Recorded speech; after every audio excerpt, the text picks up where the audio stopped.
We want to welcome you guys to our Level Up Your Online Engagement webinar. And this is all about using the latest technology and trends to elevate your support services. This is the second webinar in our education series, keynote series, and we will have another one next month. It's scheduled for October 7th at this same time. And I'm going to be providing more details at the end of the session, so stay tuned.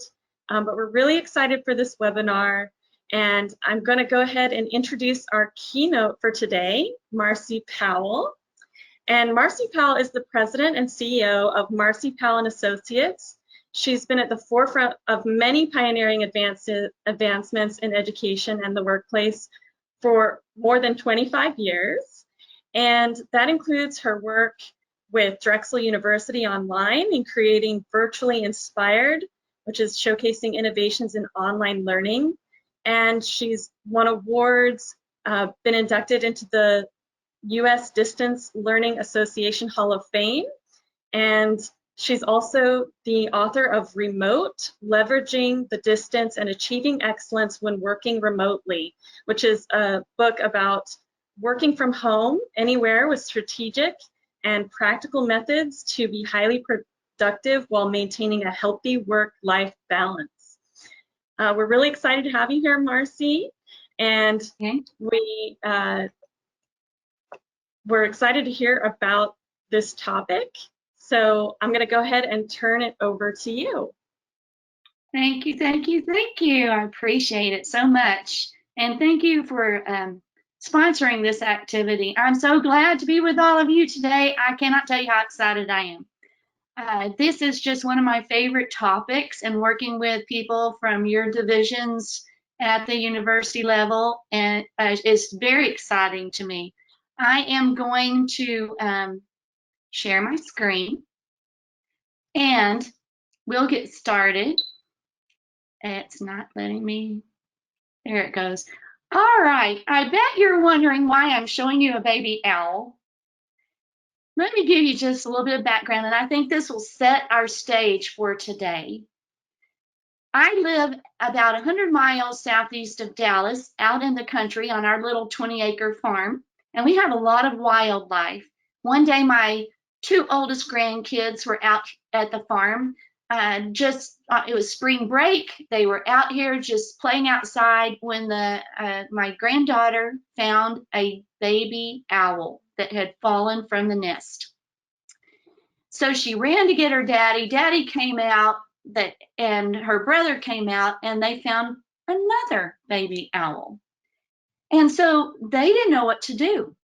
And we have sometimes wild boar. We've had a cougar, bobcat, mountain lion, I would say, on the property once. So they were worried about these little owls. Well, it prompted them to start figuring out what to do. They contacted the Raptor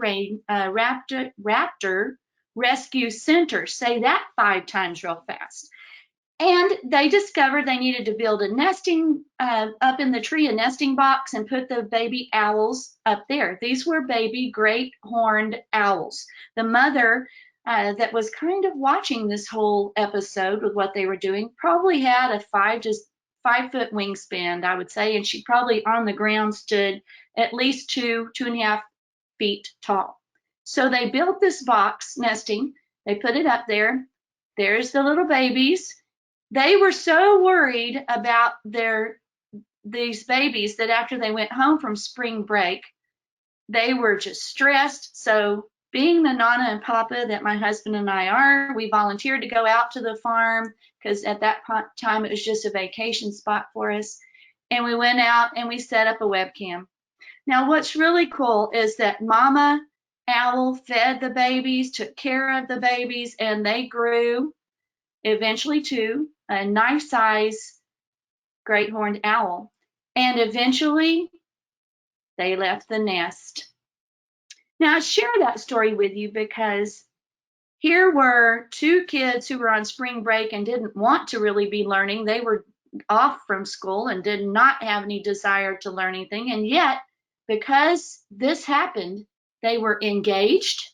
They were ready to get involved and learn what they could to figure out how to help these owls.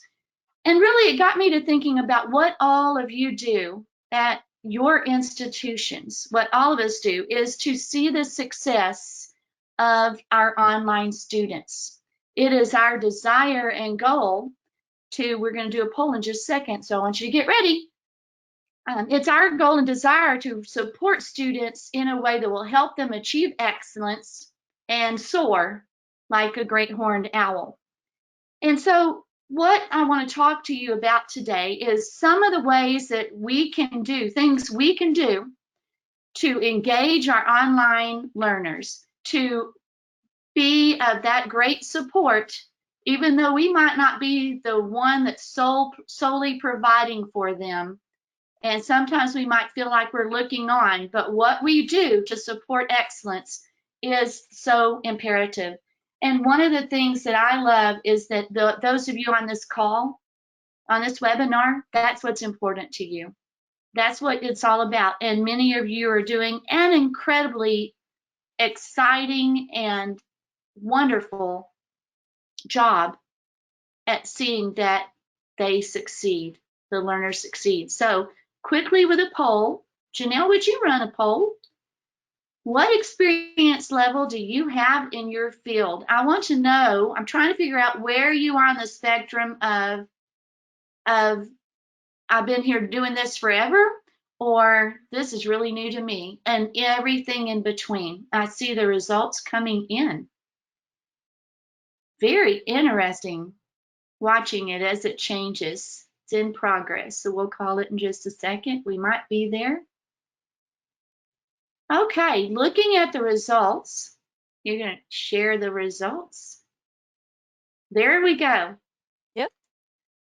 So it looks to me like nearly half of you have been doing this a while and might have been doing it for so long that this whole digital transformation of our university systems and education systems in general has maybe not been something you've done before, or you've just been walking it out. You have the best of the best practices non-digital, but this whole COVID thing that threw people into wholly online might have been quite a challenge.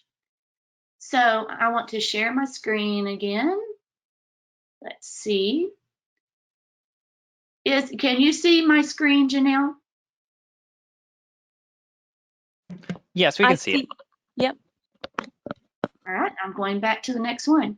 So, and some of you just looking at that poll in general, some of you are brand new. Some of you have been doing it for a little bit. And so I know that really, with respect to all of your experience and all of your incredible skills that you have and your knowledge of your work, what I want to do in today's webinar is make sure I offer something for all of you. So we're going to have a few basics that you might, some of you, especially your 47% have been doing this for over 10 years. You'll go, my husband hates it when I say this, well, duh. But you get my gist, is that some of you will think, well, that's 101. But some of you might say, good reminder, or I didn't line it out that way. So these are some real key points I want to capture. So what we're going to do today is go through some basics in online engagement. We're going to look at leveraging technologies, and I'll hit all kinds of technologies with some really good examples. And then we're going to look at some resources. So I actually didn't sort of, I literally segmented out this presentation into those three areas: the keys to engagement, then the leveraging of the technologies, and then the resources available. What we're going to do while we're doing this is for you to engage as we go along. So we'll stop and answer questions and take some discussion at the end of each section. Hope that sounds good to everyone. If you have one of those thumbs up, hit that button now and we're good. Okay, so keys to engagement. When we're looking at high quality learning, whether it is in person, hybrid, or fully online, some combination of any of those. We have to deal with the fatigue and stress, the isolation that students might feel, the isolation you might feel, the trying to adjust to how do I have hands-on when they're nowhere near me, they're at a far distance. So I have trouble figuring out how to move towards success. And so that's what we're going to look at today. I interviewed a few people before this session and said, in general, what do you have, now that you have experience in online learning, as a student, I can tell you what all the educators, instructors, and personnel of education systems have said, and you won't be surprised to hear that most of them that have never done online learning before, and then before COVID hit, all said, I hate it, I hate it, I hate it. It is hard, it is work, it is just show me what to do better. I have a family that's staying here on the farm right now from New Orleans that came up, friends of ours, it's their parents, and they came pre-hurricane trying to get out of what's going on. And she is a math instructor. And that's what she looked at me and said, you show me what to do, because we're entering a hybrid year, and it was all I could do to make the last year and a half work. But this instant, I asked students. They almost all said, when you're teaching me online or you're connecting with me online, let's keep it short. Let's don't be boring. Can they add humor and have fun with us? Lighten up. We want it to be interactive. We want to know how to practice stuff. We really want to engage with the content. What we're looking for support is to help our learning stick so we can succeed. And that in general was what their feelings were, is just help us move forward, but make it fun, engaging, and enjoyable. So when we look at that, there are things that we all know we can do for the learner, regardless of if they're on campus, fully online, or hybrid. We're trying to drive student engagement. That could be from an instructor perspective that's doing the short video segments and frequent formative assessments and all the things that fall into that. Or it could be the active and mobile learning. These are some of the keys we're going to get into just a minute. Bite-sized learning and micro-learning activities, how to chunk content and activities, even if you're just there to support, whether it's tutoring or providing them resources to engage them and help them succeed. What innovations there are, we're going to look at all of these. The first thing and foremost is that most institutions run into when looking online is to ensure access. And that might mean they didn't have internet access or they didn't have a device access. What I interestingly find with all the groups I've spoken to all over the world, including Africa, is that most people might not have a computer, but they have a phone, a smartphone, which is their computer. So even with some of the most at-risk populations, they'll have some type of access, but you have to ensure that there's internet that will work for what you want to do and that they have the tools. That includes serving a diverse audience as well as those that need ADA compliance. There are a lot of groups out there that assure access. So if you have ADA questions, I can point you to some resources very easily. But that is very prevalent. How do you do videos for a blind student? What do you have to know? What do you do for the deaf student? How do you leverage closed captioning? There's a billion ways of doing this, but healthy. So we're going to look at just a few of the key strategies of engagement for the online student. And we're going to go over some of the ways to present your best online version of you. Then how to leverage the technologies. And some of the key things you want to do is to discover what inspires each student. Thank goodness for technologies that let us personalize learning and let us find a way to, it gives us the analytics to really find their learning style and all kinds of things that will help it know what kind of content and in what form or modality to offer the content in. We want to make it digestible and then help the students by setting goals and helping them stick to it. But most of all, we want to keep it interactive so that they are constantly engaging 3 ways.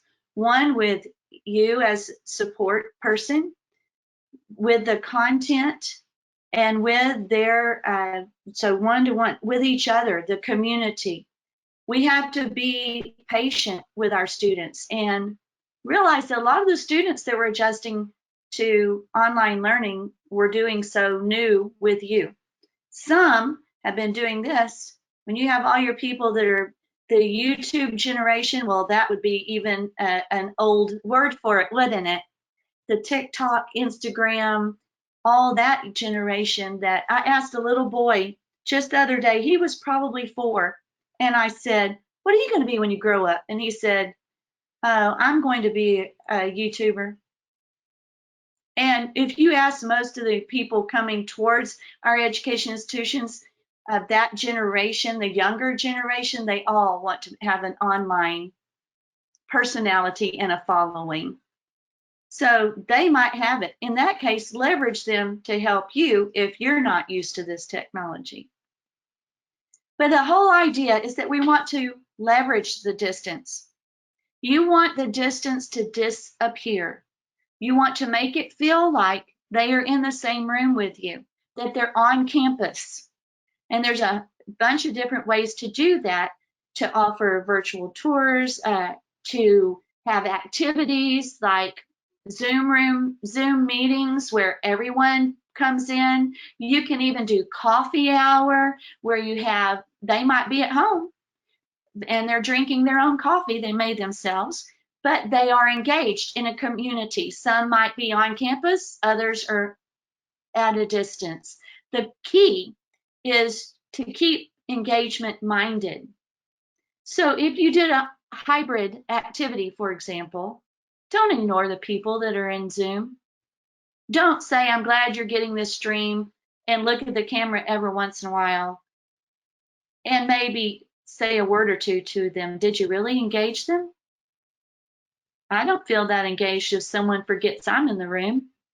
But if they make us all feel like we're part of the collective conversation, now I feel connected. So we have to create that community, helping those to know you and your services. If you're a tutor, know a little bit about who you are. One of the most creative ways I saw recently done was that a group of a learning center that was going to set up their connection for the year with their tutors had the tutors create a video about themselves. Now, we all respect privacy, so that goes without saying.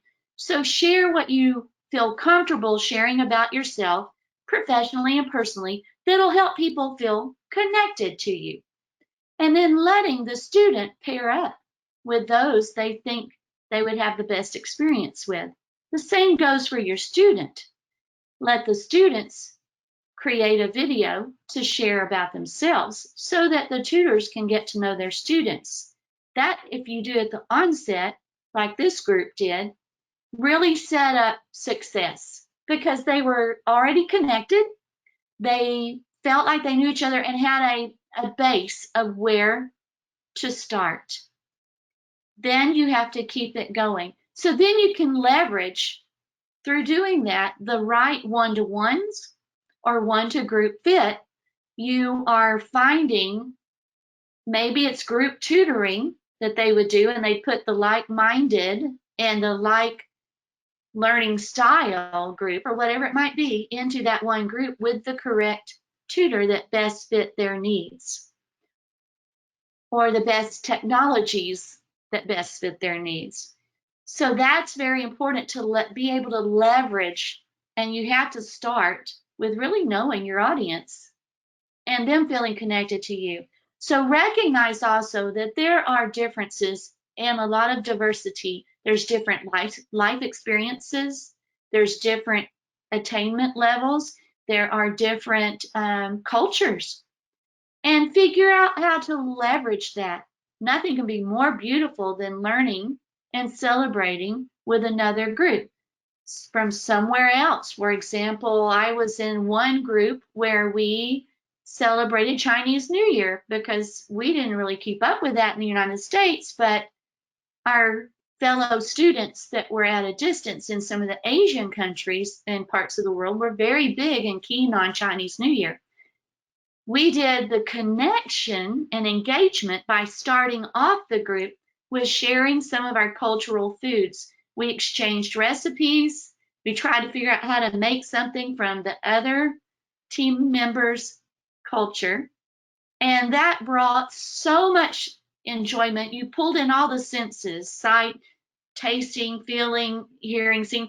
The laughter and the humor and the camaraderie that set the tone for one of the most incredible semesters, because we connected and shared in a joyful experience, an enriched experience with each other, instead of letting all those differences hang out there and not work or add to frustrations. If someone's second language is English and they might not follow what you said, then make it where it's a comfortable environment for them to say, I didn't follow that. Just the other day I heard someone say, and I'm trying to remember the phrase they used, was, could you do some tickly bits or the word like that? You know what they were saying? Tickle the ivory keys, put a little music in the background. How would we have known what that meant? But everyone in the room from England knew what they meant. But the Americans, most of us were sitting there going, okay. All right. So when we're trying to remove that feeling of isolation, you have learners who are sitting out on the edge, feeling like they're going to drop down a dark hole, and you're worried about retention, they're worried about attainment, you're worried about keeping their progression and how we're going to stay connected to them. We have to remove that feeling of isolation that comes with being at a distance. That's why we try to make the distance disappear. So we allow for flexibility and giving them some control, like when they're learning, what time works for them. Consider time zones, consider their personality. Put my daughter and I in the same group, and she wants to start learning by 3 or 4 in the afternoon, or even 10 at night. She'd prefer to start her homework at 10 at night. I'm the one that's up at 5:30 in the morning getting my stuff done, so that by lunch I'm almost already done. And I got my personal rhythm was addressed. Do you follow what I'm saying with flexibility? So my personal rhythm was followed by allowing me to be the most productive. What works for me? You want me to learn at 3 in the afternoon? I want to take a nap. But for her, she's just starting her day at 3 in the afternoon almost. And she does her academic work from 10 at night till about 2 in the morning is her most productive times. Total opposites. So if I can control that with the flexibility that all of you are so known for giving, that flexibility is of paramount when online. And the beauty is, online gives you a lot more access. You can have not access, well, access, yes, flexibility to access is what I was trying to say. It lets you allow services and support services at 2 in the morning, which works for some of your students. You're going to have people in your organization that love the same hours my daughter loves. So why not leverage it if you're online? Be there and use technologies that will answer it. Communication devices that allow for group chats, or for a student to post a question and say, has anyone struggled with this point? And people to respond live. And they can jump on a call if they need to. It's wonderful to leverage technologies. Support your student in exploring the content that's available asynchronously. So if you don't have live people synchronously available. Support them in knowing where all the incredible content is that fits exactly what they need when they need it. And leveraging the social media to create those communities for connection. Finding out what works for your learners, your students. If you're teaching freshmen or you're teaching postgraduate level, there is a media and a way of connecting and a frequency of connecting. There are preferences that all go into the way you design your interaction and engagement with them. Some students want you to just show them where the access is, show them how to explore what they want, and let them go. Others want more hand-holding. That could be an entirely different group. How do you address all of that? That's why we can leverage technologies and our team to support that. We're going to use synchronous live tools, real time like we're doing right now. Or if you're watching this recording, you didn't join us live, we missed you. We missed you. But use asynchronous tools. So on demand, online, or not live tools. Video conferencing is a good example of synchronous, and I think everyone got a good dose of video conferencing, and some of you might have left bad taste in your mouth, and some of you might have fallen in love with it. I was brought into video conferencing way back, long time before Zoom was ever invented. I fell in love with Zoom though when it was invented.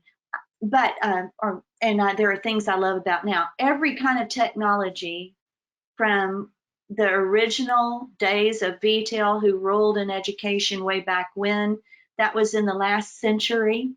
I started using video conferencing and doing a lot of training of educators all over the world, as well as a lot of workshops for industry leaders and C-level executives for companies to how to leverage video conferencing.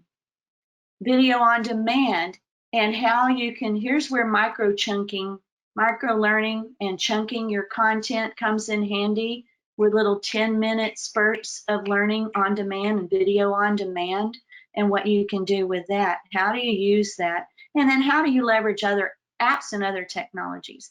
What I want to cover before we finish this section, speaking of video basics for whether it's a synchronous or asynchronous, video conferencing, live stream, etc., recording, is the importance of your camera view and some of those video basics. Now, down at the bottom of the screen, you will see a link. If you go to macipowell.co and just go to macipowell.co, and Marci's with an I, not a Y, not an IE, Maci with an I, Powell, Powell.co, not com. If you go to that website, there is a resource tab, and under the resources, you will see a downloadable video conferencing presenters resource for you. Here's a few of the things that are so important. You cannot go over enough basics with your team of what will make you look professional, what will be engaging, etc. So think of your background. If you saw my background, I understand you can be looking at my background right now, but I've got my office set up to be wonderfully uncluttered background with the right colors. Always consider what colors you're wearing. Avoid stripes and patterns, wear solids. And that goes for ties too. Does anyone wear a tie anymore? I wonder. I guess some of us still do. Wear ties that are solid, not patterned, because all of those things play with the camera. Also consider your background color. If you're sitting in front of a white wall, which is not the best color of a wall to be in on video conferencing, don't wear a white shirt, because then you blend into the background except for your face and your arms or hands, whatever is available. So then also keep in mind the light, where it is. You don't want it behind you. You don't want it, you do want to look at in front of you to shine on you. So I'm sitting in front of a window. and it's daylight outside. So during the day, the daylight's plenty of light for me. At night, I have a ring that I can put up so that when there is no light coming in the window, at night, if I just turn on my overhead light, what you get is most of my features disappear a little bit. They're darkened. You get dark shadows under my eyes because the light's on top, but it also gives me a nice little halo that makes me look, a little more powerful than I really am. Almost angelic. And so you want to know where your light is, and you want it to lighten up your face. If you sit in front of a window behind you, guess what the iris of the camera is going to do? It's going to darken. I know many of you are thinking there's some more of that. Well, duh. But some of you might have not thought about that. When I look at all the video conferences that I do with colleagues and people from all over the world, I think it's worth addressing this. And even the being in the upper two-thirds of the screen, you don't want to fill up the screen so much that if their monitor cuts you off, their device cuts you off, they have squished head or squished chin or shoulders, whatever it might be. So set yourself, think newscaster. Think those who do video with that, from like chest and up headshot. Don't get up on the camera too close that they can see every flaw in your skin. And don't get too far back where you're itty bitty and they don't see your facial expressions. So the key is to have this head and shoulders shot. You also, and most important, is eye contact. If you're constantly looking at them, which is fine if you put them up by your camera, then you can easily see them, the picture of them next to your camera, you get eye contact. If they're lower down, then they get this head, the top of your head, no eyes looking at them. The engagement lessens unless you have eye contact. So keep that in mind. Audio is always king, even over video. So if there's a poor internet connection with your students, just turn off, or learner that you're connected to, you turn off your video, and that will help the bandwidth, and then you can just have audio. If you have a group, be sure to let everyone know to use the mute button for themselves. Show them how to unmute and mute. Otherwise, you're going to hear some conversations you don't need to hear. You also are going to hear phones ring. You're going to hear noise going on, and that interrupts whatever you're working on. So those are just some basics of how to be flexible, but being respectful, realizing all that learners come in all shapes and sizes, remembering that part of that also will be their children might come in, their dog or cat might walk across the keyboard or jump up in their lap or start barking because the postman just delivered a package on their porch. All of that. If you've gone over some ground rules with each other, you can make it much more enjoyable and not interrupt as much. And then again, leverage your video beyond what you might think of, whether it's what we're doing right now. Webinars are wonderful, but if I could right now, and the software allowed so, I would break you all into little groups for discussion, because they're looking at least 47% of you have more than 10 years doing this, and looking at some of you might be new to this, but you came in as very strong digital natives who have been leveraging technology for a long time. Think of the wealth of knowledge we could be sharing if I broke you into a Zoom room or one of those breakout interactive huddle technologies that I could during this session. There are technologies out there that are so simple to allow you to do that you can break people into one-on-one peer pairings, and bring them back in when you're ready. There are some that let people select their own person to connect with, and they all can still see what's going on campus. And you can pull them all back in on your own, or call for them to come back. Technologies do that. So think of video much more powerfully and engaging, and not as the we just didn't like it. Think of the power of what you can do with real video. And also think of other technologies. Like I said, if they're not coming on campus, I love what the University of New South Wales did in Australia, where they created a campus life tour.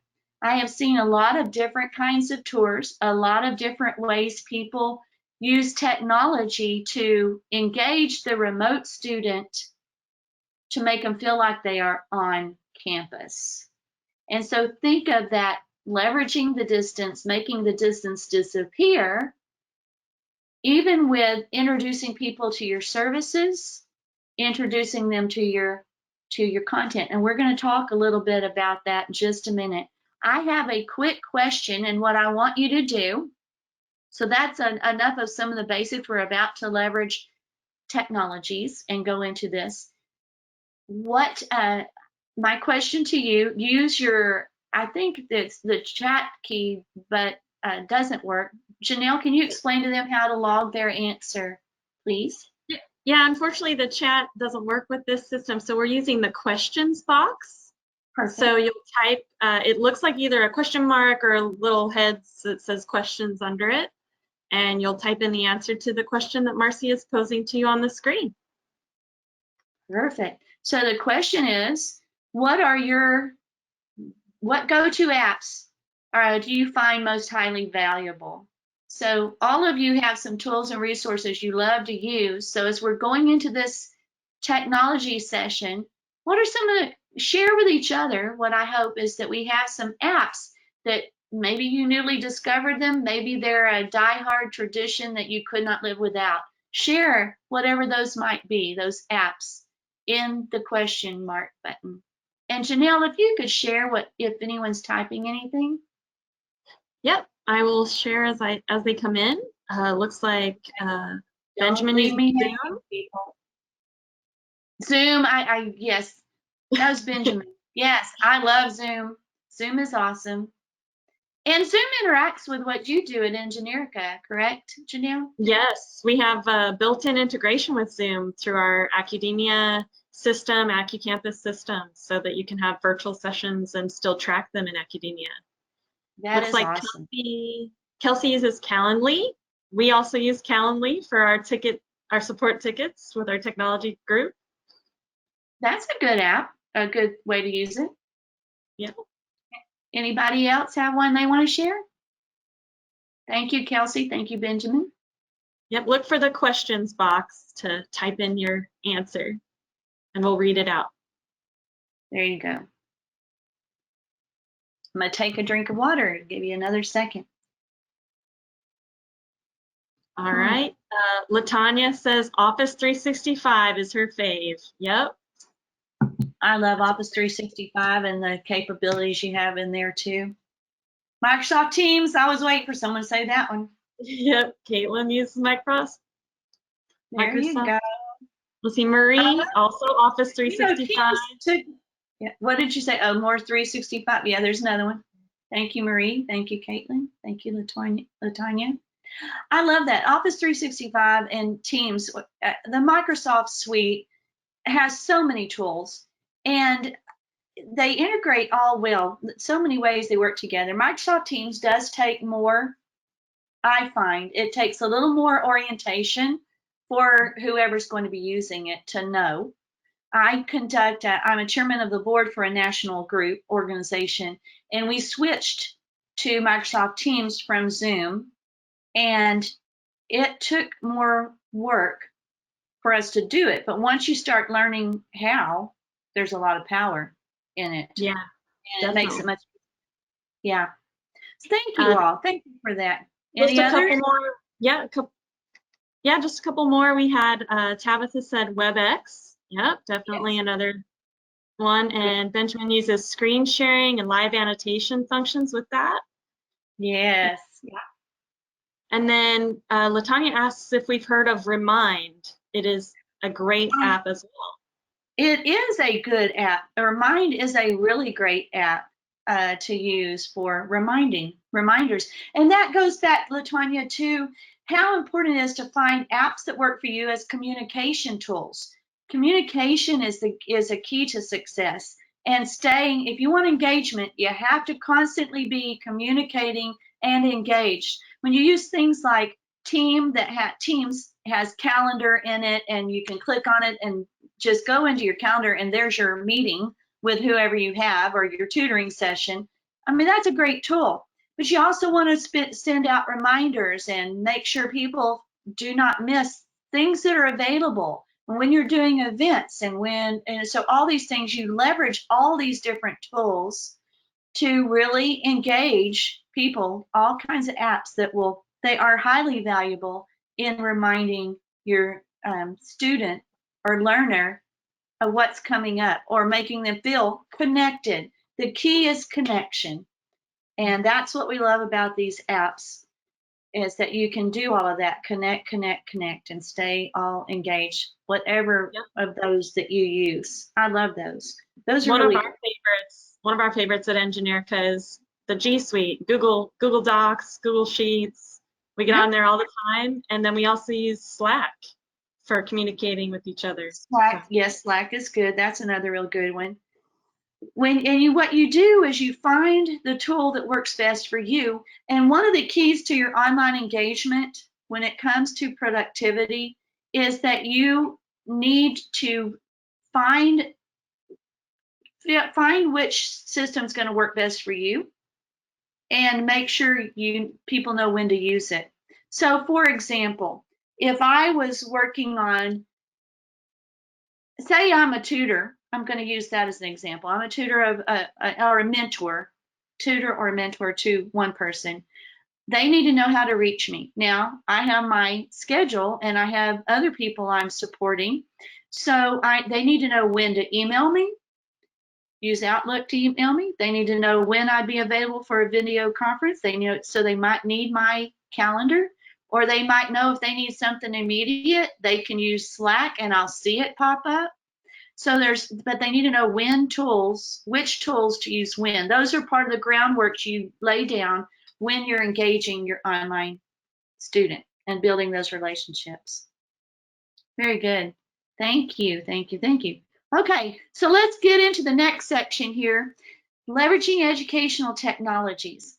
And what we're going to look at is there are so many technologies out there. We've just looked at how many different ways and apps people use. If you looked at that list, how many of those have a video component to them, for example?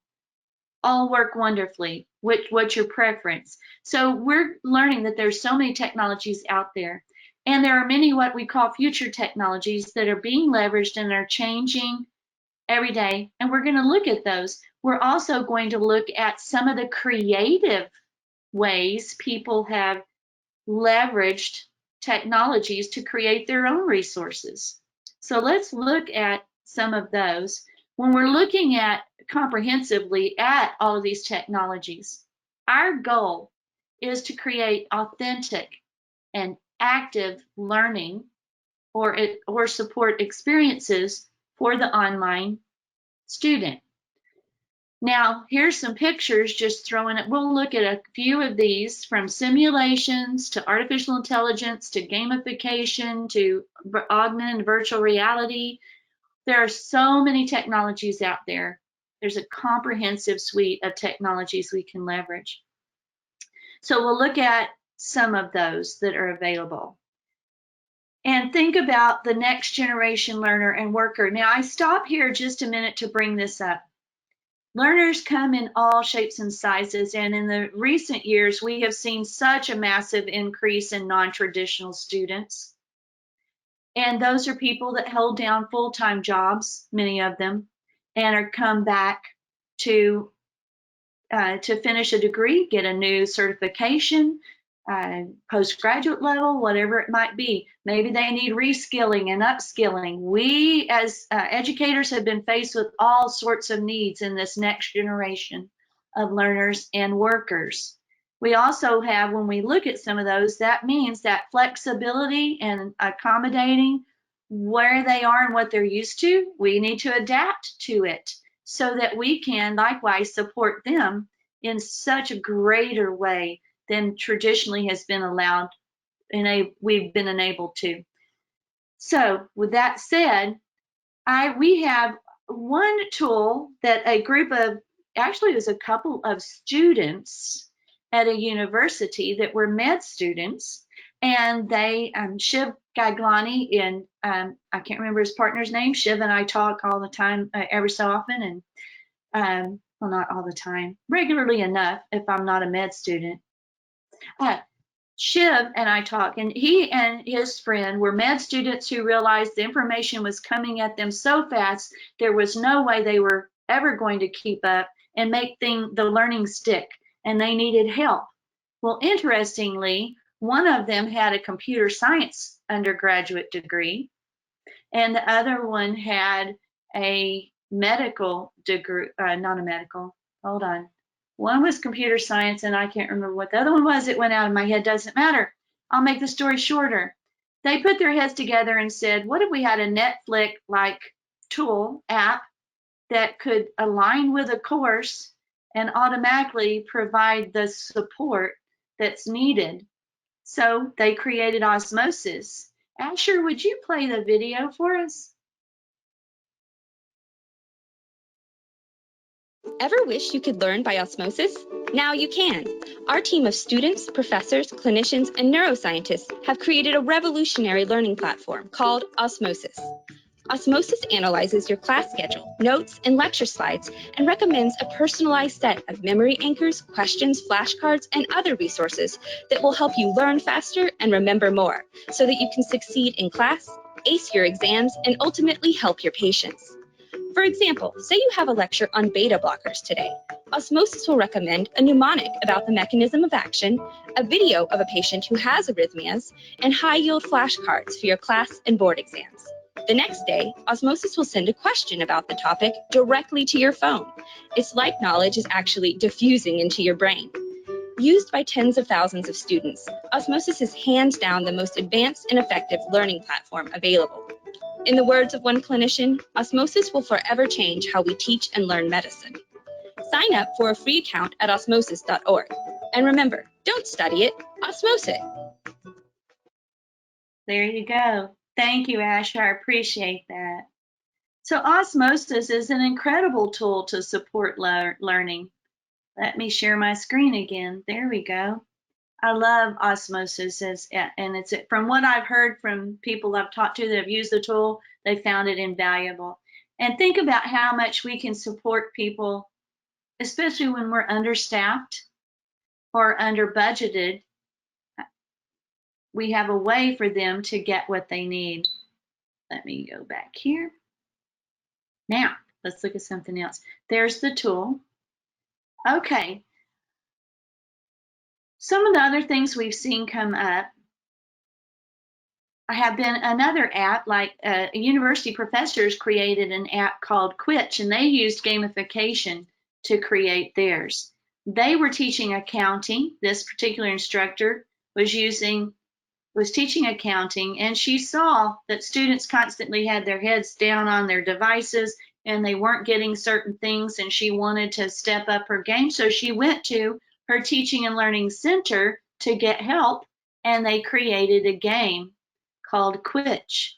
It allows the instructor or whoever's creating in it to put in the questions and the polls and wherever you want to take them in this game-like tool, so you can do assessments, etc. And it worked so well for her accountant students that the university began to use all of it across the board, and then she decided to share it with the world. So it is available. There you go. I thought I had another picture, but you can look up Quitch, Quitch.com. Personally, I think it sounds like Quidditch, which is a Harry Potter game. That could be fun, couldn't it? So yeah, the name kind of sticks with you when you start using it. Also, one of the things we try to do is to offer personalized learning, and we have to provide feedback. Feedback is key to student success. And then if we're offering tutoring, for example, or whatever it might be, we might need to come up with our own feedback methodology that will make it easy for us. Some people leverage audio recording apps that let you very quickly offer feedback and shoot it over to someone a lot faster than going online and working through and making annotations and marking something all up. It works very, very well. Now, let's move into, I think, Janelle, before I'm going to take a breath because this is getting funner. I hope so. I realize I didn't really take time for any questions so far yet. So I want to see if anyone has posted a question, Janelle, or if there's anyone that's raised a hand that wants to ask something or make a suggestion. And I'm very open to good comments too. This is a share time. Yeah, I don't have any that have come in yet, but if anyone has anyone and wants to submit them now or raise your hand, we do have the option to unmute you. All right, it looks like we did get one from Latanya. She wants to know, she couldn't read the name of the app, so she's wondering if we can give it again. It's Quitch, right? Yes, Quitch, Q-U-I-T-C. Is it showing my, is my screen sharing? How do I close this part down? Oh, there's a little orange arrow. You can click and it'll push it out of the way. Oh, wait, no, I do not want that. Dear Lord, no. Okay, where is the little arrow? Oh, right here. Yep. Sorry about that, everyone. Well, they can't see that, but just you.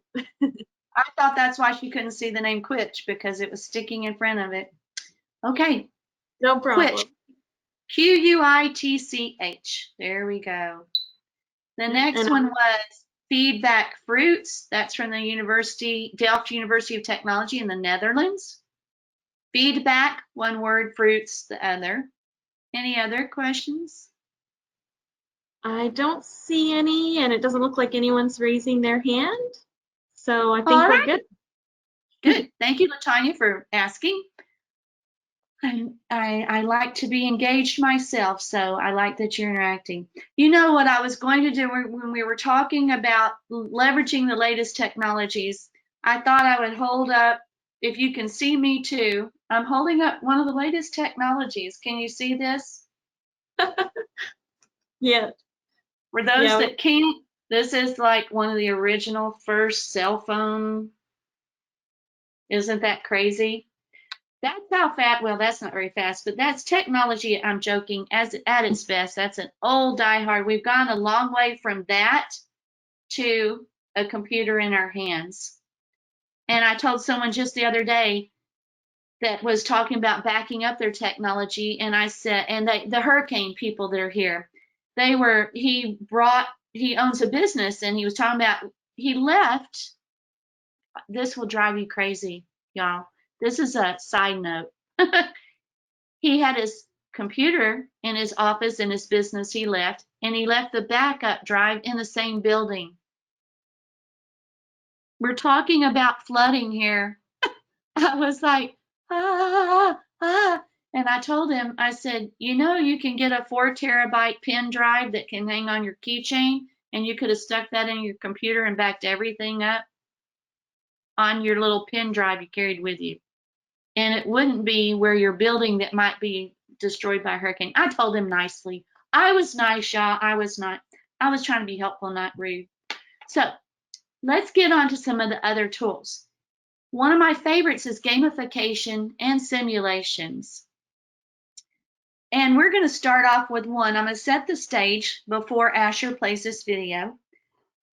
And I want to give you a little background. So what you just saw was Feedback Fruits created by a university learning center that knew they needed some to help.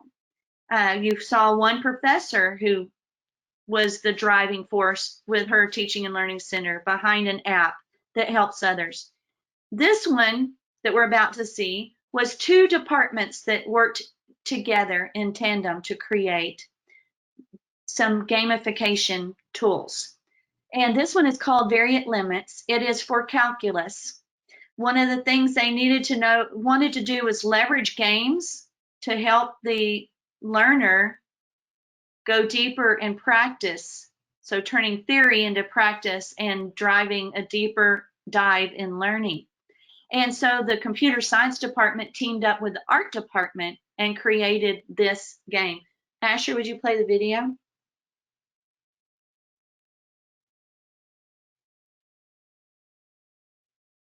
Variant Limits brings calculus to life by transforming abstract ideas into creative and visually engaging challenges. As an explorer on a planet governed by calculus principles, students will discover a vibrant 3D world. Throughout the world, students will overcome obstacles by applying skills and concepts learned in class.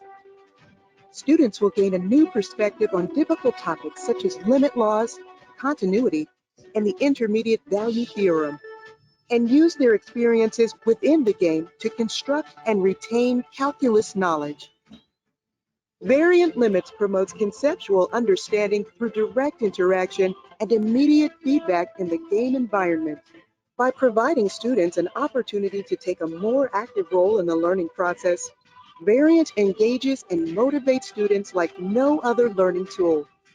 As students advance, learning is reported via the instructor portal, which provides detailed information and tracking tools. Thank you. That's the next video. We'll wait for that. Let's go back to sharing my screen. That's a pretty cool tool when you look at it, of what can be done. Just showing there, if students love their devices and they love to accomplish levels, you can even have huddle groups that are, what level are you? Where are you? Where have you done? They can help each other. There's so many more things. They actually turned this game that they created into a resource that people around the world are using. When I last checked, it was $29 to use the game, to be a user of this game. I think that's really creative. And they also created a company. The students that developed this game, they leveraged their students to create the game from the art department as well as the computer science department. And they created a company. Now the company is who sells the apps. They have all sorts of math content as well as art history and some of the other content. So that's Triseum, Triseum. So it's like museum, but TRI instead of MU. Okay, another tool that was created, Rosie Ching. Dr. Ching is a professor at Singapore Management University, and she teaches statistics. Now, we all know that statistics is probably sometimes a make or break subject, or at least it's the subject that many people either love it or they hate it. So she decided to turn it into a fun game herself, and she used her students and the Teaching and Learning Center at SMU to create this game called CSI Agent on a Mission. CSI stands for Customer Service Index. What she did was create a game where her students online travel around the world and they measure how successful a country might be based on what level of customer service they provide in the country. And they get passports, they get stamped passports. It's available on Merlot. We'll talk about Merlot in a minute, but that is a downloadable app your students can do. And it created a lot of engagement for her students. Let me do another one. We all look at simulations, and one of the best things you can do to turn theory into practice is provide ways of going through simulators to be able to learn and engage. You've heard of augmented reality, virtual reality, extended reality, mixed reality. All of those are different tools that can fit with simulation. And what's really amazing is that this content, whatever it might be, allows you to turn theory into practice, especially when you don't want to endanger people. This wouldn't be a good way to practice if it were not virtual, correct? We don't want to start fires and then see if they can learn how to put it out with a fire extinguisher, or catch a lab on fire. What do you do? How do you online orientations to your labs. There are 100 things you could do with simulation to teach. And you can do it in inexpensive ways or find ones that have already been done. Using what other people do, like I mentioned PlayMed earlier, this is another medical school simulator. This one came from the University of New South Wales in Sydney, Australia. That is a great tool. And what's beautiful about all these tools that, especially at the university system level, create is that there's analytics behind it. So you're gathering this rich in-game data, and you can link that to their level of engagement or their performance levels. So that is all available in these apps that are out there for you to use. Artificial intelligence and learning analytics is another way to get some really amazing results to personalize learning, to engage online students and take them for a deeper dive. One of my favorite, there are articles out there for artificial intelligence and how they're being used. But one of my favorite is what Georgia State University and now Georgia Tech is taking on is they use like IBM Watson. Watson, that's IBM's artificial intelligence. Let's compare and contrast for just a minute. What Georgia did was use Watson, what they call Jill Watson. Jill is now your online tutor. She's not real. She's artificially intelligent. But the students can't tell the difference. That's how good they're doing with that. So that's one way to use artificial intelligence is in tutoring and in the adaptive learning. Another way is what Deakin University in Australia used, and they worked with all of their admissions counselors, their entire staff across the university that are there in academic support. So academic support, all components came together with students, and IBM actually sent someone out there when they installed Watson, and they worked collectively to feed information into Watson, whether it was directions on how to get to campuses, what hours labs were open, when the teaching and learning center was available, where to find resources you need, all of the questions that people don't know could ask in their app on their phone instead of, hey Siri, hey Watson, are there any computer labs open right now? And artificial intelligence answers it for them. That gives around-the-clock access, and it also, what they discovered at Deakin, canceled out 30% of the phone calls they had to take. Many of the questions, 30%, were answered by artificial intelligence, saving the staff valuable time to provide deeper levels of support. That's pretty sweet. Another great tool out there is a virtual tutor is Cogni. That's an American system that has created a way to add tutoring for whether it's reiterating teaching or whatever it might be, is to add that tutoring level. So there are tools out there of artificial intelligence that can be leveraged in great ways. Also, there are virtual labs out there. Now, there are companies that offer it. There are some universities that have created labs and have really good systems. There are apps that you can use. Labster is one of the prominent tools for virtual labs, and there's a cost to it.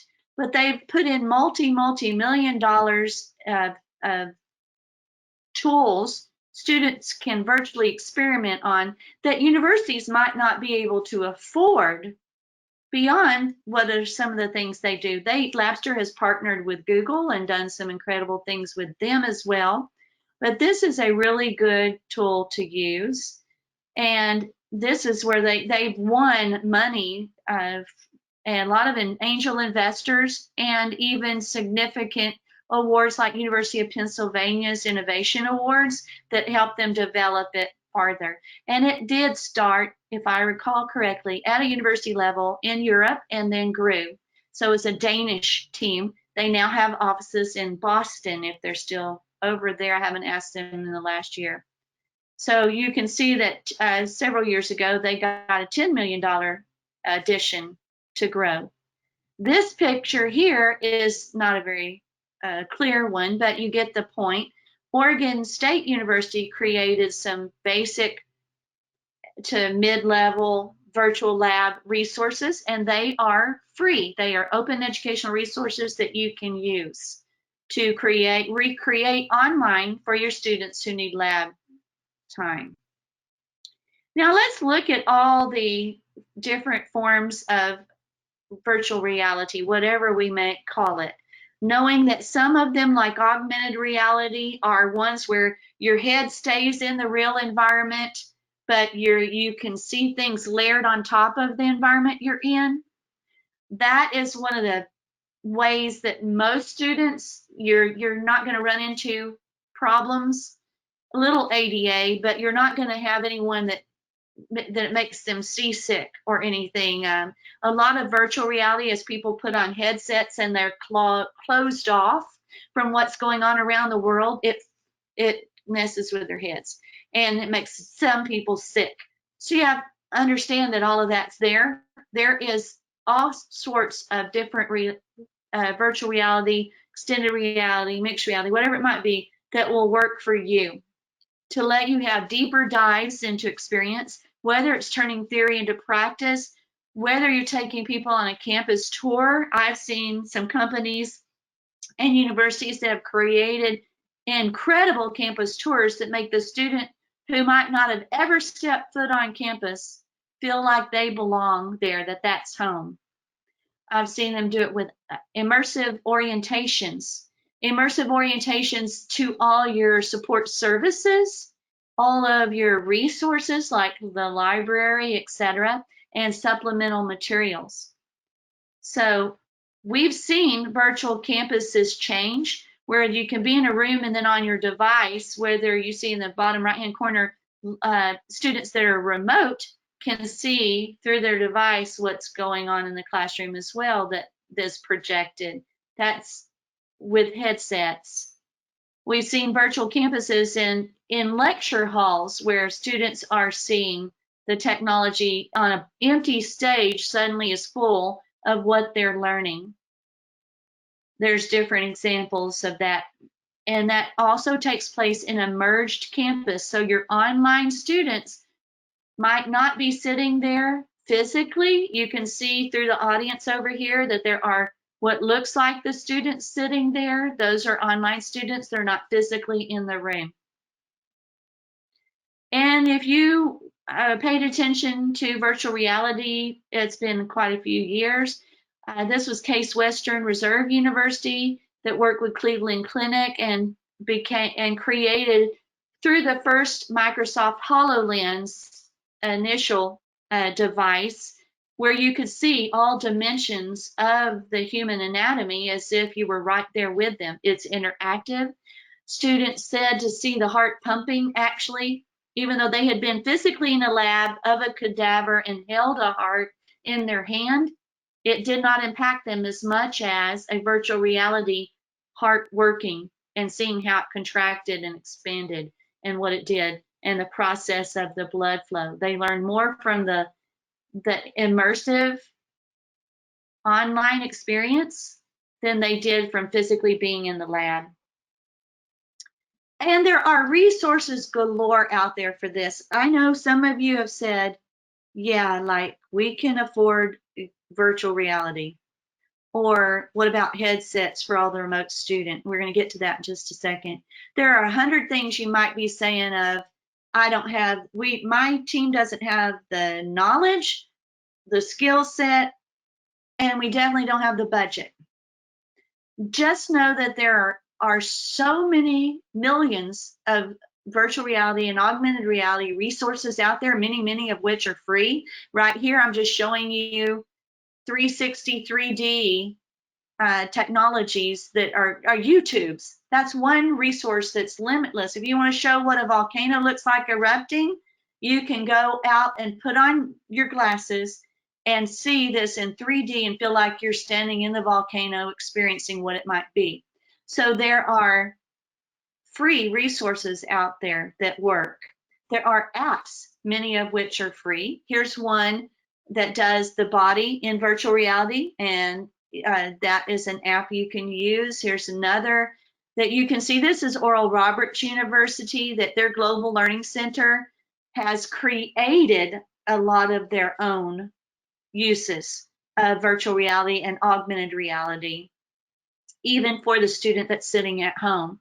And they leveraged their students and brought them over to the Global Learning Center, sent them out to take pictures. There's a million things they've done to like use images that are already out there, perhaps on Sketchfab. They worked with another company to do some of these and build to where they have over 1 million objects you can pull into your room. So here's a Sketchfab example of different objects and different categories that you can do based on what subject area you're looking for. If you want to create an immersive learning experience, there are 3-dimensional objects that are already out there, 100% free, and you can upload the ones you create and share with others. So that goes very well. Sketch, S-K-E-T-C-H, Fab, F-A-B.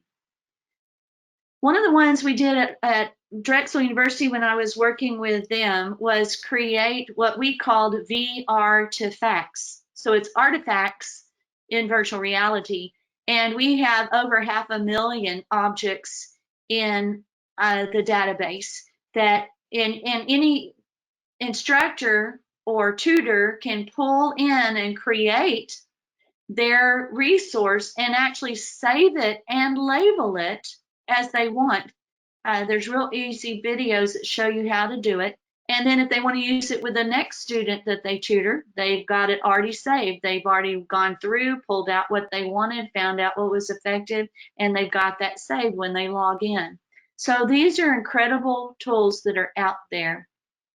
And you can see what it might look like in augmented reality. If you trigger, there are software tools out there like Erasmus, which is now renamed. I have to think of what one of the big guys like Google bought them and changed the name. I'll look it up if you're interested. But this one came from the Smithsonian, and it is a tool that lets you hold over. There's triggers. When you hold your device over the object, it will bring up another picture that will give you an augmented reality experience, like seeing what the skeleton looks like with skin on. There's 3D recordings that are out there that allow you to manipulate and maneuver. And see, this is a Mars rover, and this video takes it apart and shows you all the different individual components and how they function. So think about those levels of learning experiences instead of it's being, I've seen a picture of the rover or I saw a video of it in action. I'm actually interacting with the components and getting hands-on experience too. Here, I don't think I sent you that video.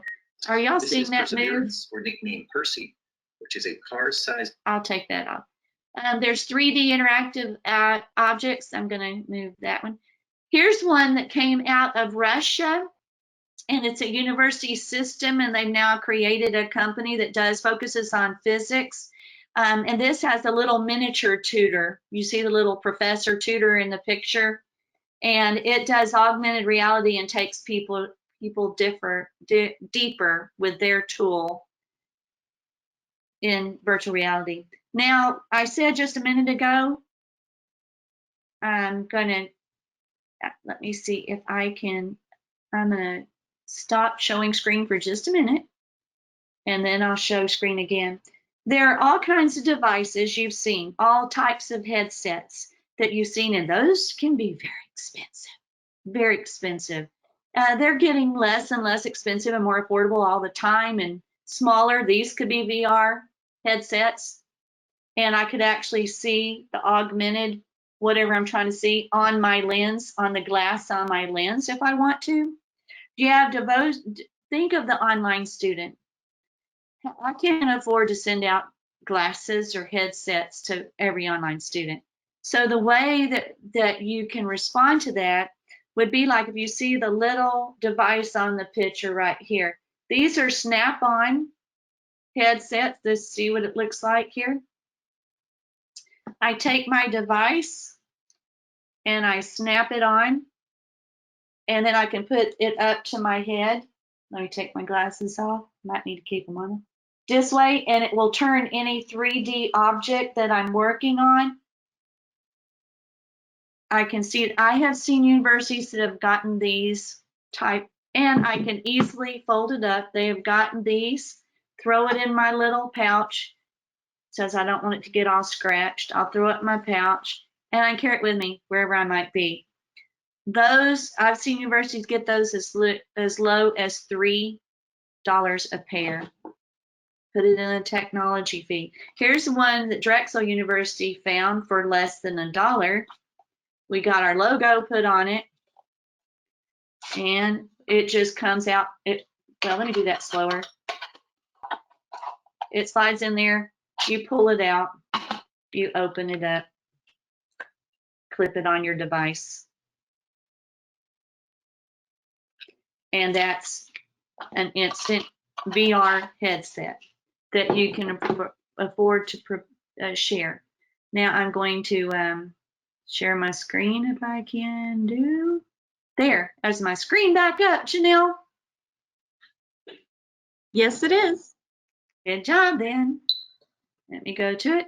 Okay, here's a question for you guys. What technologies do you leverage currently? A, apps, B, gamification simulations, C, artificial intelligence, D, any form of reality, virtual reality, or E, virtual labs. Will you run that poll, please, Janelle? Yes, I will. I think I accidentally combined the last two, though. Sorry about that. That's all right. That happens. But you should be able to We're- select more than one.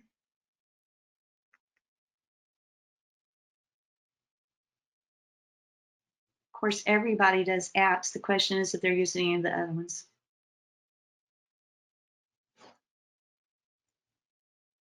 Oh yeah, you just said you could check more than one. That I was wondering, how can you have 100% on apps? And Yes. Very good, very good. So still coming in.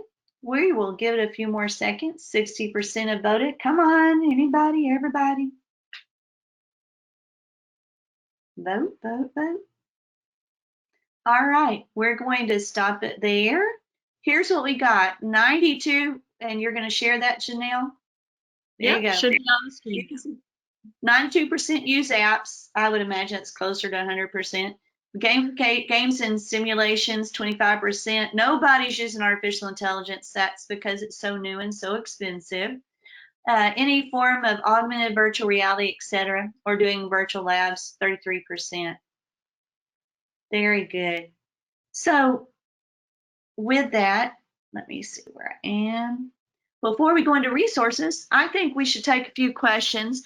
The last section, just so you know, resources will go through fairly quickly and give you more time for questions at the end too. So, but right now, I would love to hear questions and comments on leveraging technologies. If anyone wants to unmute their microphone, Janelle will manage that, or if they put a question in, or you can do the question or comments in the question tab. Definitely. And if you do want to speak, just raise your hand and I will unmute you if I see your hand raised. There you go.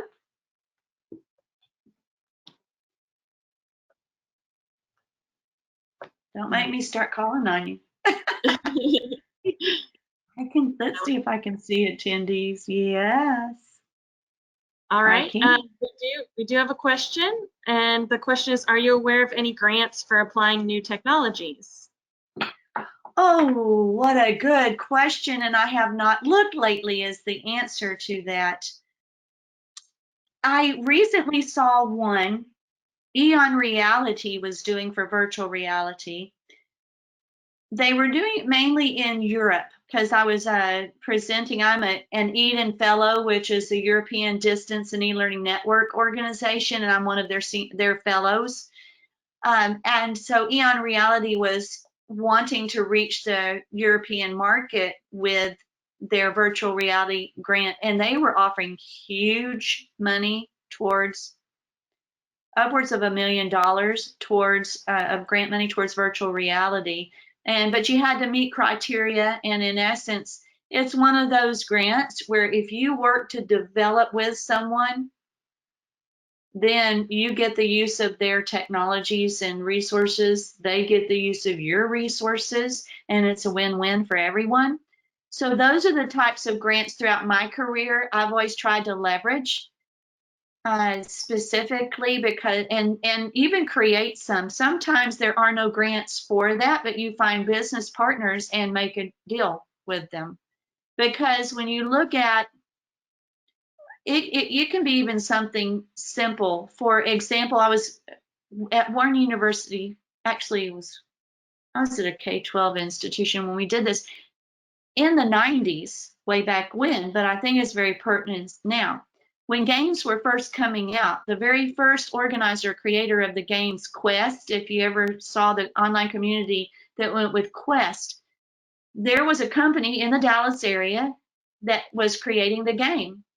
And it was one of the first online games. The name of the company was Seventh Level. We made a deal with them that they sent over their programmers to teach our programming classes. Our programming teacher went to work at their company. He was able to bone up on working, learning the latest in programming and creation from what he had gone to university to do. So he was taking it to the next level, business level, and our students were creating their next version of their game. So they got the knowledge and what the students wanted from the players that were playing the game. And it was a win-win for both of us. Since then, I have found that was the one that opened my eyes to what was possible. So since then, even at a university level, what I have found is that if you're looking for grants, there might be some out there. I can do possibly some research if Janelle, if you have a way that we can share it later, if I find anything that's good. Definitely. You know, budgets are really tight. Yeah, budgets are tight all over the world, but be creative. Find companies that could benefit greatly if you leveraged your students or your faculty or your staff, whatever it might be, to do, and then look for those grants or those, not necessarily a grant, but a partnership. One of the universities, Coventry University in England, I was over there in their Serious Games Institute, and they have partnered with about 31 companies, and they're leveraging all of those sources. They actually have an office in their Serious Game Institute, like one floor level, as employees from every one of their partners. And they're leveraging those to develop the latest in gaming and simulations. So they That's created really an cool. entire institute. Yeah. Yep. Just to mention it, we also have the Learning Center Innovation Grant for those who are going to use Academia or AccuCampus in the next year. And so you could actually apply for our grant this semester and then maybe rededicate those funds that you usually spend on our software towards these different technologies and bring those on. So that's an idea as well. That's wonderful. So there's your grants. That was a good question. It was a Very great good question. Thank you, Lisa. Any other questions or comments? I don't see any others right now. So Let me add one more thing to that question. When you're grants go in cycles. Sometimes you look at what criteria, what people are wanting the most. Sometimes it's a one-to-one partnership. Sometimes the grants are looking for, you can leverage a coalition of partners to develop something. So, for example, I saw a group of, I'm trying to remember what their name was, but it was in Europe. It was the Mediterranean, all the countries around the Mediterranean Sea. The universities partnered, some of them, about 5 or 7 of the universities that bordered the Mediterranean Sea. And they formed a coalition to create open education resources to serve all the institutions, and found they found the grant monies that were available for them. It was through the European Commission, Europa. This was another group that was funding that they were seeking, like open education resources was the net thing they wanted, and they found a way to leverage that. Another group that I worked with was University of Miami, and there was a professor there that was very gifted in documentaries, that he actually is a professional documentary maker, and he wanted to create a resource that other universities can use, and he wanted to do it on the health of the oceans around the world. And he went out and ended up, because he did his research and his homework, he found the Herbert Hoover Presidential Library had some grant money, if he leveraged it right, that they could do this. And what Herbert Hoover's grandson was a marine biologist, or had majored in it, whatever. It was his passion, was marine biology. And so he pitched this course that he wants to build for other universities. It's free to other universities, but you have a commitment you have to make to University of Miami in partnership to get to use the course. But what he did was, with Herbert Hoover's grandson, they traveled all over the world and filmed the experts, the marine biologists and top scientists on every ocean around the world for different components of the course, from fisheries to the food industry to you name it. I can't think of all of them. I have a story on it on Virtually Inspired, which is a resource I'm about to share with you.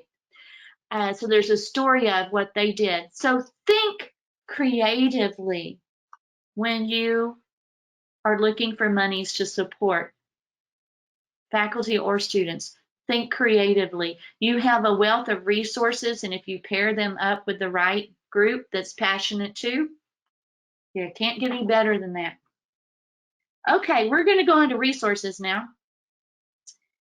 And what I just mentioned, like what the group out of the Mediterranean has created, has been Open Educational Resources, OERs. Hopefully you know that term, but if you don't, that's why I put the sign up.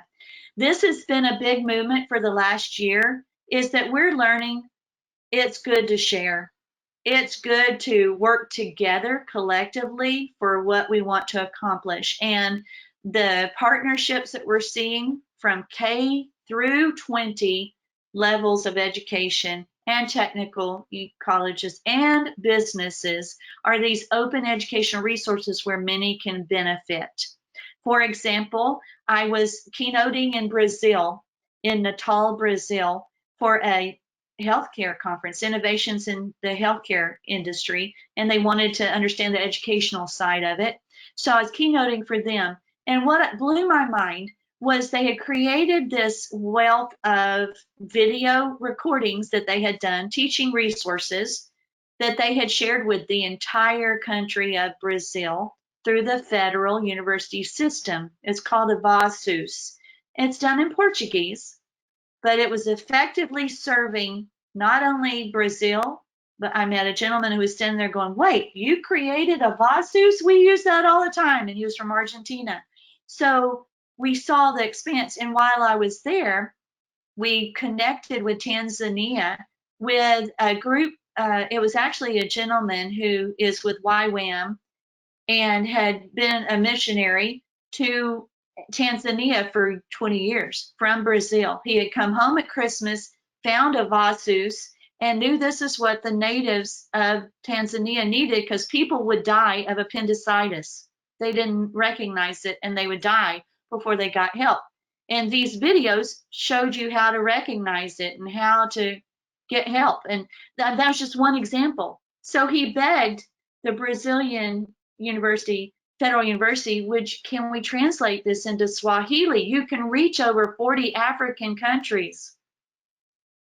So when they picked me up at the airport, I was with two gentlemen from Harvard who were also coming to speak at the conference, and they were both fluent in Swahili, and their teams had been working with the Federal University to translate in closed captioning into languages that would serve the world. This is the beauty of education, y'all. I'm just going to tell you, and there's my y'all, the Southern in me is coming out, because I get excited that we're getting it. We're sharing. We're doing we're working together. You can't get any better than that. And there's so many out there now. Some you've heard of. You've heard of OER Commons possibly, which is a wonderful resource, oercommons.org, a place that you can go find content to support the academics of your institutions and individualize your learning for your students. Here's a picture of the OER Commons. It looks a lot like Merlot, right? Because that's where it got its take. When you look at the California university system and what they did to start Merlot, now we're on to Merlot 2. And OER Commons is part of that. It's a place to discover, share, and create content. Leverage it. There's the Merlot look, which, in case you aren't familiar with it, stands for Multimedia Educational Resources for Learning and Online Teaching. So these are incredible resources, and I'm sharing a picture of just an example of some of the materials that are out there. Rice University System, near my hometown, actually in my hometown of Houston, has created what you call OpenStax. And this is a place where you can go in and create an educator account. You can use these openly licensed resources to fit your needs, the needs of your student. You can see over here what's tutor.openstax.org is where you can go create. It's a tutoring. OpenStax Tutor is something that they created and they're sharing. Check it out. In Canada, we don't want to negate one of the incredible resources just across our border is Contact North. You could say Contact Nord if you're going to speak with that little French accent. But in Ontario, the entire higher education system of Ontario, Canada, has over 200 innovators at colleges and universities that are sharing their online learning. They have courses you can take. They have resources you can use. They have all kinds of articles of how they're doing things. Take a look at their Pockets of Innovation series, and you can find what they're doing just north of the border. The training, the resources, the tools and trends. And if anyone's on here from Canada, we love you and we thank you for those. It is so exciting to partner. U.S. has our own Distance Learning Association, the United States Distance Learning Association, at a federal level with lots of resources from podcasts to tools to articles to journals to academic journals, lots of information focused on online learning. So if you want to dive deeper in anything in online learning, do that through USDLA. There's also state level, like Texas DLA. I used to be president of the Texas DLA. The resources that they've created have been incredible. They even have a course now that you can go through that's focused on disabilities and compliance for online educators. and they have a whole certification program you can go to make sure you're where you need to be with your resources and your support. So txdla.org. Europe has one, and I mentioned that earlier. There's a lot of funding in Europe, and you can become a partner. So there's another grant opportunity, but they also, all these organizations have been doing a lot of podcasting, a lot of recordings, and a ton of webinars focused specifically on online learning. For example, last year, this is the National Distance Learning Week, a slot from last year. And you can say there's one focus on accessibility, like what TXDLA has done. There are vendors like Logitech that has said, here's some of our solutions, or has brought some of their customers that have been highly successful forward.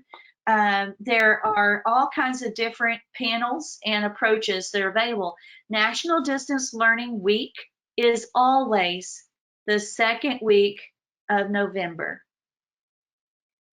I was fortunate to get to be part of launching the very first National Distance Learning Week with Reggie Smith. Dr. Smith is now the executive director of USDLA. He's my Bobsy twin. That's what we called ourselves because we're attached at the hip trying to pull that first one off, along with Ken Hartman at Drexel University. It was the three amigos, amiga with an amigo, however you want to say that. Anyway, those are their resources. It's coming up again. Europe now has their Europe Distance Learning Week, EDLW. So there's great resources there as well for any of you that have campuses across the pond or love to hear what others are doing. And USDLA and Eden partner. Now Eden has changed their name from European Distance and E-Learning Network to European Digital and E-Learning Network. So they're broader, but only higher ed. Whereas USDLA is all from government to K-12 to higher ed to businesses. So that's some of the resources. Here's some more real quick ones. I want to leave more time for some discussion, just so you can see whether you're looking at emerging technologies, redesigning curricula, or taking that remote environment. There are things you can learn how to do and how to support the future workforce, the just-in-time teaching or bite-sized learning that people need. I have shift written on there, and you might be going, I understand all the other ones, but that's weird. And are we supposed to shift? What does that mean? And what I put that there for was an organization with all the emerging technologies. I worked at one institution where we created a shift program, and that was students helping integrate future technologies. Leverage your student body to help you integrate future technologies and show you, like one of you at the beginning, Benjamin, you wrote whiteboarding. That was one of your favorite tools to use. Do you remember when how people would do the mind mapping looks like, but whiteboarding that was animated, and it would just start doing as you would tell the story? I had a student tell me when I said, I wish I could just create this way, and it's so hard. And the student looked at me and said, no, it's not. Let me show you an app for that. And I was blown away. Like, what? So use your students. All right. There's also a real good resource if you're looking at scientific teaching. There's some really good resources out there at the National Institute on Scientific Teaching. They do have some short courses and some other help that they can provide, and a lot of online synchronous meetings and workshops. SUNY, the State University of New York system, has an incredible tool that you might need. I don't know if it fits what you do at the university, but it might. This is a OSCAR, which is an online scorecard, so to speak, for you to look at if your courses or whatever you're doing online have high quality. Are they high quality? And you can, it's a matrix that lets you have interactive and engaging your course is. Now they partnered with the Online Learning Consortium, which is another great resource, OLC. That's another good group, but there's you a link to that. Just put OSCQR and you'll find it. QR. So there you go. And my favorite, okay, I shouldn't be prejudiced, but I am. I'm partial. Not prejudiced. I'm biased. I am biased. Wrong word. When you've been going for 2 hours, almost. Virtuallyinspired.org. We've gone out when Dr. Susan Aldridge and I were at Drexel University. We went out all over the world and interviewed people that were innovating in online learning from all kinds of emerging technologies and creative approaches. So even innovative approaches are there. Each one of those you're going to look at, you will find, sorry, I thought I had a screenshot. I don't. I was going to show what it might look like. But we've done a video, like a 3-minute video, so you can get the real quick what they're doing. So Ocean's Voyage, for example, that I talked about with University of Miami, click on it, a page will come up and there'll be a video. Click on the video. It's 3 minutes. You get a good overview. If you need more than that, there's a narrative written below that. There's also some links and contact information, and there's also pictures. So we've tried to make it sit and get, find resources, know what others are doing, and examples super easy for you. And they're from all over the world. Also, I have some other resources for you in case you need them. These are at marcipowell.co/resources. I already told you about the one for video conferencing, but I also have some ebooks that we've written for educating the next generation workforce. So you get a feeling of the online classroom of the future is one specific, and then how that turns into educating the next generation workforce. If you're working remotely yourself, there's a tool with my little downloadable book right there that's available for you. It's a short, easy, quick read that gives you some great tidbits on working remotely and how to make the distance disappear that way as well and achieve excellence. So those, let me see if that's the last slide. It is. I'm leaving this up for you to, no, I'm gonna leave this one up for a minute. We'll switch to my contact information. I'm gonna open it up for any questions. Janelle, questions, comments, anything waiting, or anyone have some? And I'd love to talk to people. Yeah, the only other question I saw was whether the recording of this session will be available, and it will be, and we'll make sure that you know when it is published on our website. So don't worry about that. But yeah, if you have any other questions, we can take those right now, or if you have any comments and you want to raise your hand, we can unmute you, or you can type into the questions box. There you go.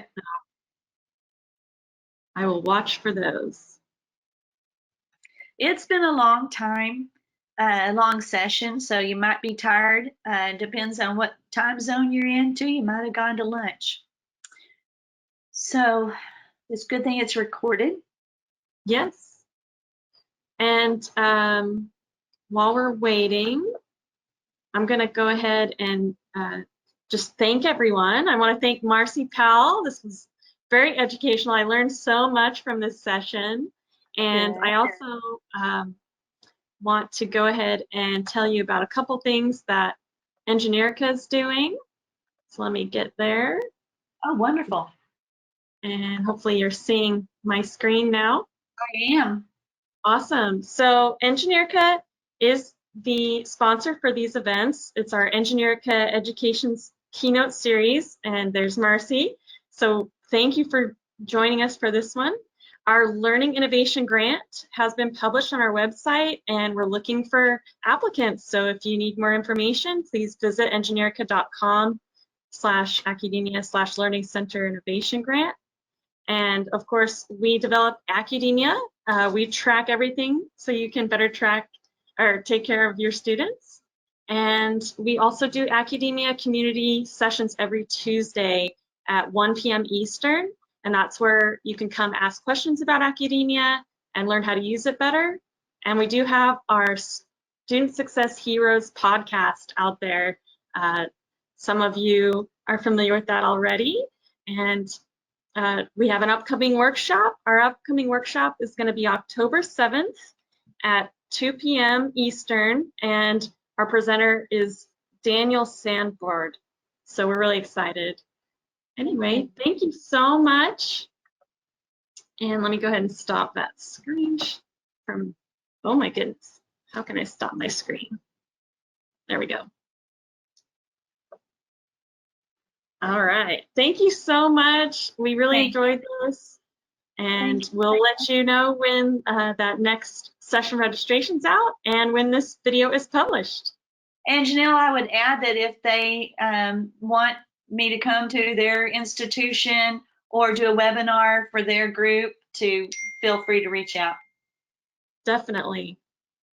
Awesome. Thank you, everyone. Take care. Have a wonderful rest of your day and a great holiday weekend.